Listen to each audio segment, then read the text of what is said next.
क्योंकि ड्रामा आवाम का होता है। आप लोग जो मेन आपकी जो जॉब है वो है लोगों को एंटरटेन करना, तो ये अवाम के हाथ है। अब हम अवाम के हाथों में चले गए, अब जो भी बात हम अवाम के हाथों में ही रहते हैं, बस अब हम अवाम के हाथों में रहेंगे। मेरे इतने ही सवाल थे उर्वा आपसे, बस रेस्ट अश्योर्ड। जो मेरे जाती सवाल थे वो इतने थे, अब जो सवाल होंगे ना वो अवाम के सवाल। ठीक है उर्वा, ये बताएं, ऑब्वियसली आपके फैंस, आपके ऑडियंस में बहुत सारे ऐसे लड़के और लड़कियां होंगे जो एक्टर बनना चाहते हैं, उनके लिए क्या जवाब है आपका, या उनके लिए क्या नसीहत है, मशवरा है? नसीहत कि भाई नहीं आओ यार, बड़ा मुश्किल काम है भाई। 16-16 घंटे काम करना पड़ता है। हर काम मुश्किल है अगर देखा जाए तो, और हर काम आसान है अगर उस पर मेहनत की जाए तो। अच्छा। मैं ये ज़रूर एडवाइस करूँगी, which has been my way of dealing with things so far, कि आप अगर 100 दफ़ा गिर रहे हैं ना तो आपने एक दफ़ा और उठना है। You have to get up one more time. 100 दफ़ा भी अगर गिरे हैं ना, एक दफ़ा और उठना है। ऑल्सो ये मेरे दिल से सारी बातें निकल रही हैं। मैं समझती हूँ कि मैं एक ना, I am like a turtle. I keep looking at the final thing that I have to achieve. So I'm just not gonna give up.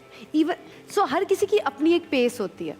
No matter how slow you're walking, शायद किसी के comparatively आपको लग रहा हो कि आप बहुत आहिस्ता जा रहे हैं. आपने ये नहीं देखना. आपने देखना है आप क्या, are you taking the next step? तो ये नहीं फर्क पड़ता उसके इतने फॉलोअर हो गए इंस्टाग्राम पे, उसके ड्रामे पे तो इतने व्यूज आ रहे हैं। मैं ये फील करती हूँ हर किसी की अपनी टाइमलाइन होती है, हर किसी की अपनी पेस होती है, और हर किसी के लिए हर चीज अपने वक्त पे होनी होती है। लाइक आई सेड, हर किसी का अपना एक टाइमलाइन है, so you can not really compare, you have to focus on yourself. So I would say that to me success is when you focus on winning yourself and not on winners. बिल्कुल सही बात। So you have to keep walking, you have to keep at it, you have to keep taking that one step ahead. हाँ, रुकना नहीं है, बस रुकना नहीं है, और खुद को विनर बनाने पे मेहनत करनी है। ये नहीं देखना कि और कौन विन करने लगा। ये मैं समझती हूँ विनर वो है जो रुके नहीं, गिव अप नहीं करना। बड़ी अच्छी बात तो वो कोई भी काम हो, चाहे वो एक्टिंग हो या कोई भी और चीज है जो आप अचीव करना चाहते हैं, हर दिन उसकी तरफ बढ़ते रहे, चाहे स्लोली बढ़े, लेकिन अपनी मंजिल की तरफ बढ़ते जाएं, मंजिल की तरफ बढ़ते जाएं, रुकना नहीं है, बढ़ते जाएं। और मंजिल की ओर बढ़ते बढ़ते अभी फिलहाल आप जिस टॉप पे हैं उसका नाम है मेरी शहजादी। हाँ जी। आपका drama which is currently on air, और ये हम सबको पता ही है कि इस ड्रामे का नाम था पहले मेरी डयाना, मेरी शहजादी डयाना, और कासिम अली मुरीद मेरी शहजादी था।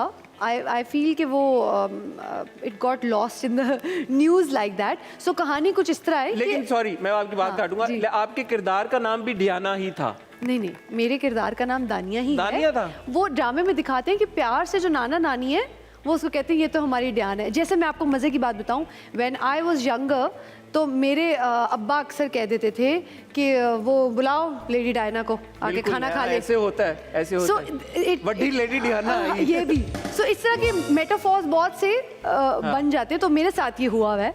तो क्योंकि वो एक आइकॉन थी तो इसलिए दिखाया गया कि because I was born on the same day when she died in the story, in the drama, तो मेरे नाना नानी मुझे प्यार से, अभी भी ड्रामे में नाम लड़की का दानिया है और नाना नानी उसको प्यार से डियाना बुलाते हैं। अच्छा, मुझे लगा एक बार कवि साहब ने गलती से बोल दिया है, जो पिछला नाम था डियाना। नहीं, तो दानिया को जानबूझ के डियाना बोलते हैं। हाँ, नाना नानी उसको प्यार से कहते हैं ये तो हमारी शहजादी है, हमारी डियाना है।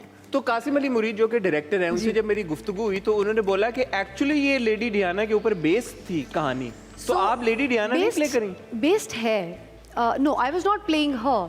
अच्छा, it's based on her in a way कि जो आप पूरी कहानी देख रहे हैं, so basically the entire story is about emotional abuse, जिसको हम कभी एड्रेस नहीं करते हैं। एड्रेस होना चाहिए, अगर एड्रेस करते हैं ड्रामों में तो शायद समझ नहीं पाते हैं। हमारे खैर इर्द गिर्द बहुत सी फॉर्म्स ऑफ अब्यूज़ हैं जो हमारे बहुत से ड्रामे उन पे अवेयरनेस रेज करने की कोशिश करते हैं, बट मैं समझती हूँ उनमें से बहुत कॉम्प्लेक्स एक जो चीज़ है वो इमोशनल अब्यूज़ है, जिसको पढ़ना भी चाहिए, जिसके बारे में समझना भी चाहिए, ताकि आप किसी भी तरह उसका हिस्सा